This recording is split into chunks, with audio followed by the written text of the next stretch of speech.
Hello everyone and welcome to Gear Time, as always here in the Fairlawn camera room. And today we are discussing Red workflow, and I have a confession. Yeah. I took a weekend, I took the Red out of the camera room. We did a little vacation to Mobile, Alabama. My son and I went down and spent a little time in Mobile. What a cool town. Did you check the production schedule beforehand to make sure? I was pretty sure that there wasn't anything. So you were just guessing. No, I checked with Trinner. Yeah. I checked with Alright. Justin. Sure, I did. It was a weekend. I know when the big productions are, right? So anyway, this is the USS Alabama. Okay. And here's our hotel, the Renaissance Hotel. We stayed on the 20th floor. Yeah. And what a cool town. They have a mini Bourbon Street. It's almost like New Orleans. It's like a one block, and it's amazing. It's a very cool town. But the point is, we went out to this battleship, and I could not resist taking the camera along. I know, I should be out looking for video jobs, right? We should be out looking for projects for it. I love this camera. I love knowing how it works. So I did a little fooling around. Yeah, and I see you got this beautiful shot here of the battleship and all three of the buildings in Mobile, Alabama. Yeah. Very nice. I probably could have avoided getting the little fence there. It's 8K, you can crop into it. That's the so why would you shoot an 8K? This is an example. You could crop into just this, right? Yeah, certainly. So I need to learn just enough about the post-production process to be dangerous. I got to know enough about this to at least be able to speak intelligently when customers ask.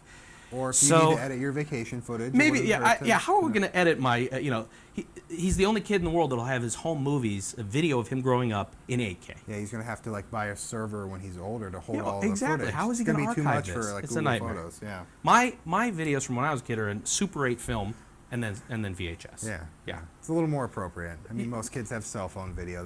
They think that's okay. It works for them. And I probably should be shooting my home movies on a cell phone or my XC15. That's a great camera for this. It's a nice camera.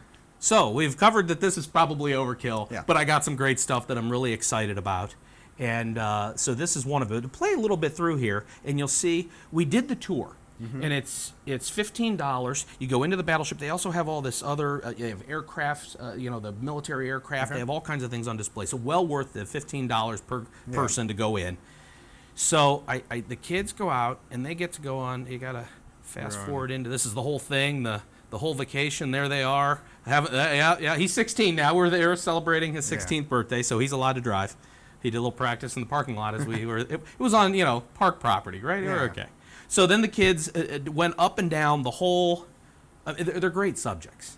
They're all over the USS Alabama, and you're allowed to do this. Yeah, I'm surprised I think. I'm surprised they let anyone climb up and down there without a safety harness. Well, I just assumed they were allowed because nobody told us that. Wouldn't you're they come out and yell at you you're after? one of those people. I am. Yeah. They're trying to fire the guns, and doing the whole thing. But the outdoor footage, I really lucked out because it was a nice overcast day when we went. That beautiful blue sky shot was shot the day before, and then I went back once we were ready to do the tour. And but you go deep into the ship, and it's a really great place to test the camera to really figure out its capabilities, because here we are outside, and like I said, I lucked out with this overcast. Zip forward to where they're at they go into the guns here, and here we go. Now we're getting inside, and it is pretty dark. Yeah. Or as far as not ideal lighting conditions. So I'm surprised the Red, this is the 8K helium sensor, this is holding up pretty well. It's not too noisy. And that's kind of one of the big disadvantages of that sensor, is that it really does better when it has a lot of light. But this is holding up really nicely. This is good.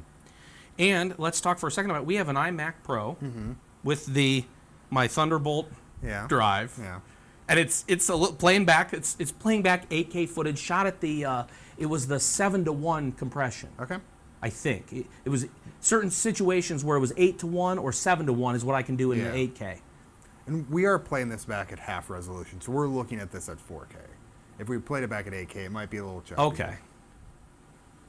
And I had all the Schneider lenses. Yeah. And I had the 35 as the widest. But then I had this Rokinon, this 24. Yeah. So I put the Rokinon on put that to on your Red? to follow them around. The 35 just wasn't wide enough to be able to, Yes. Yeah, a $500 lens on your $30,000 camera. That's exactly right. Yes. All right. But it was just home movies, right? Yeah, right.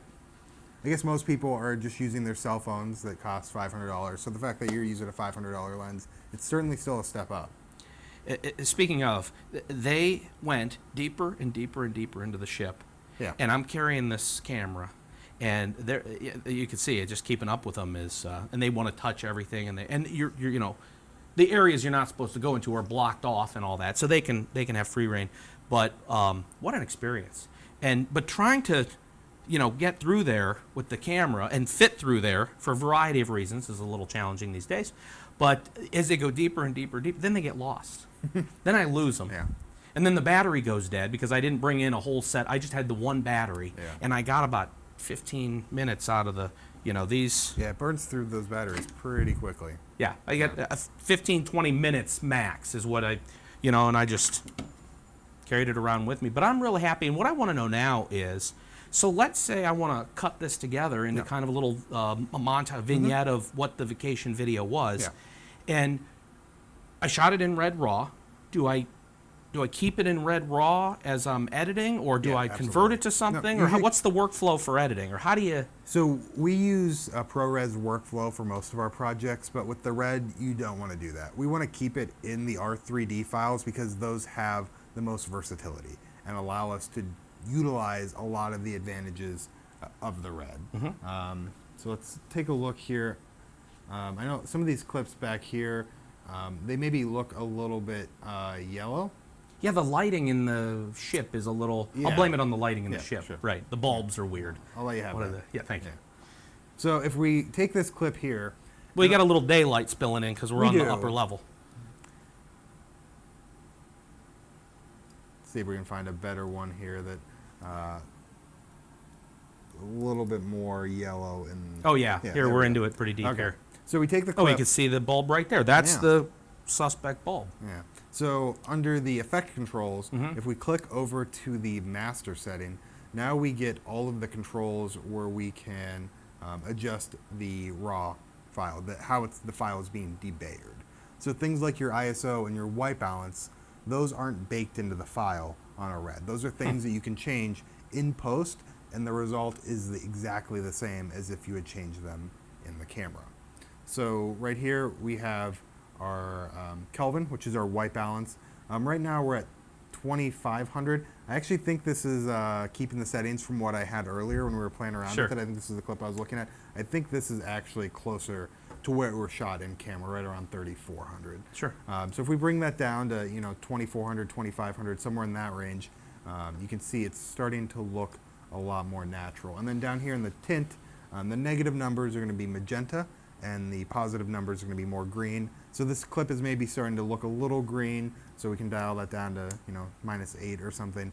And again, it's starting to look a lot more natural and a lot more normal to what you actually saw when you shot it. This is the advantage of shooting in RAW, or having RAW files, Yeah.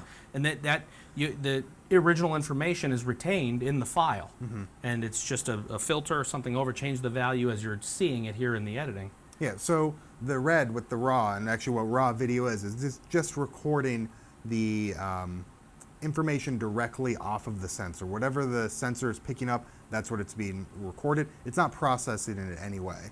So things like white balance and ISO have to do with how the camera is processing the information off of the sensor. And we're just taking that step and we're pushing onto the computer and giving us a lot more flexibility so that we can do that later on in the But you process. can't fix my screwed up exposure or my focus. If I blow those, I'm done.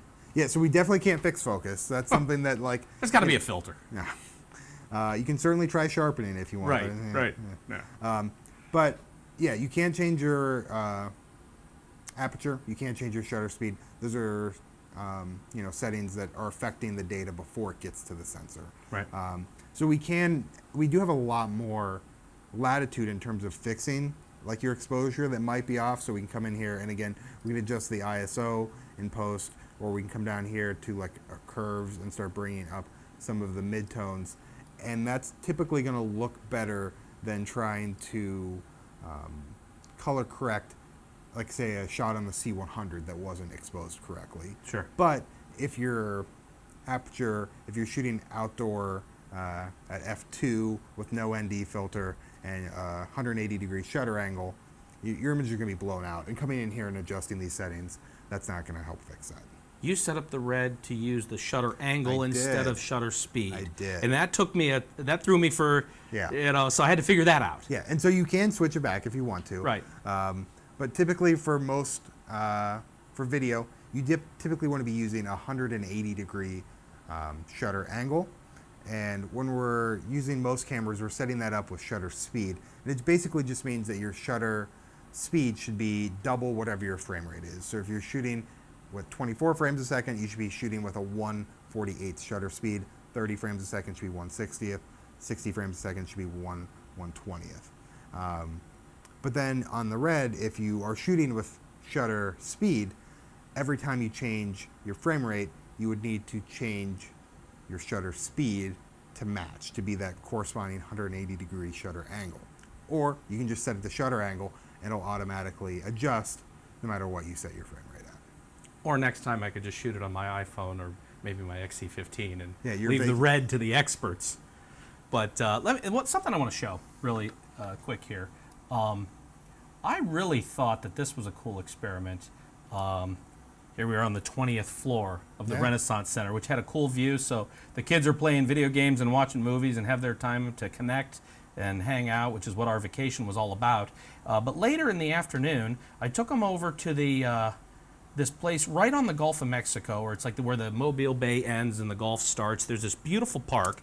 And then, so I went down to 4K. Okay. We're saying we went down to 4K. Yeah. This is, the old 4K, like we used to shoot back in the day. What a time to be alive, right? Yeah, really. So this is. I just thought this was absolutely a spectacular piece of video. Just if I do say so myself. Yeah. That's nice. So here's Alex walking, and it's shot at 60 frames per second in 4K. Just gorgeous. Mm-hmm. Yeah. And so one of the disadvantages to the 8K helium sensor, at least with the red that we have, is that we aren't able to shoot high speed in 8K. Mm-hmm. We have to crop into the sensor to do 4K, but this still looks gorgeous. This looks better than the slow motion that we can get out of any of our other cameras, even though we are cropping into it. Sure. And, speaking of, since you brought that up, I just thought of, the one thing about doing this is you have free time to just learn the camera. So, we were in Nashville for a while. We were in Birmingham. As we're making our way, we're dodging the polar vortex. Yeah. And so, we go into a restaurant. We went into the Florida-Georgia line. Do people give you strange looks when you come in with a $30,000 cinema camera? What's funny in this era that we live in is people are oblivious now to the cameras. It doesn't have the same kind of, like, what are you doing shooting a movie? People just, Yeah. But one thing I wanted to point out here is, of course, I have to do my train footage. There was a train bridge, but at any rate, you were just saying about cropping in. Mm-hmm. So here's from across the Mobile Bay, and there's a different park. Yeah. Here's Mobile here, and this is, let's say this is with the. I should have done the slate. Like you were saying, yeah. I didn't do the slate. I was lazy. But let's say this is with the 75. Okay. And those buildings are 10 or 12, 15 miles across the bay.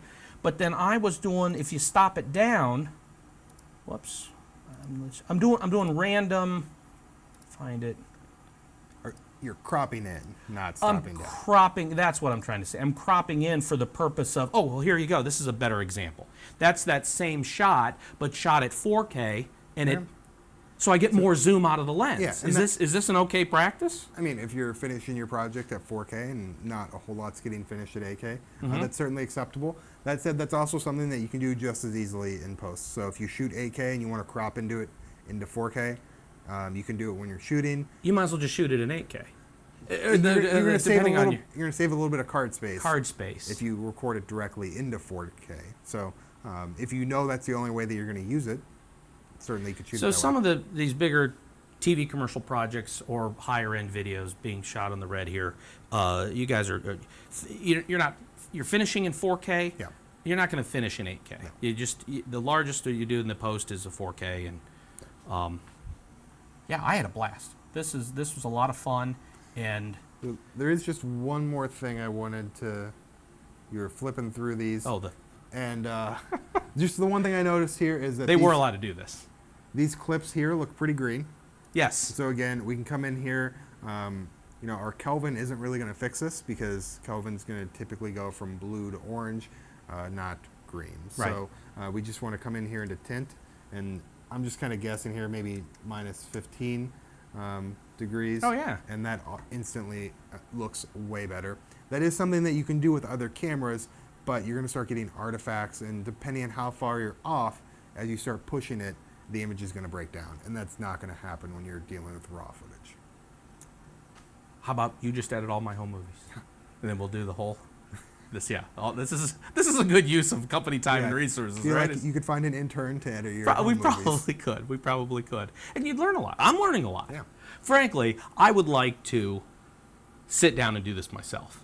But again, I should probably be out doing my job, looking for projects and clients and all that kind of stuff. I think familiarizing yourself with the camera that you own and bought is a good use of time. Why not? Yeah. I got to tell you, this does create a lot of extra work in terms of, you know. Oh yeah, absolutely. Like in terms of like getting something that you want to hang on to for 20, 30, 40 years, certainly if you're shooting your cell phone, that's going to be a lot less workflow. Yeah, I can't upload directly to YouTube from this camera. You have to go through all this. It's crazy. You can upload 8K to YouTube. So if you want to start delivering 8K home movies, YouTube allows you to do that. Like I said, from when I was a kid, back in my day, our home movies were on 8mm film and then VHS. And then high 8. But we already had that discussion, so we won't go there.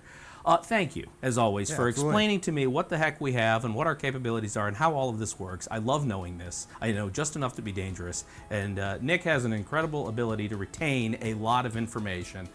You know, I do not, but I like knowing just enough to be dangerous. So thank you, and thank you for watching, and we'll see you on the next one.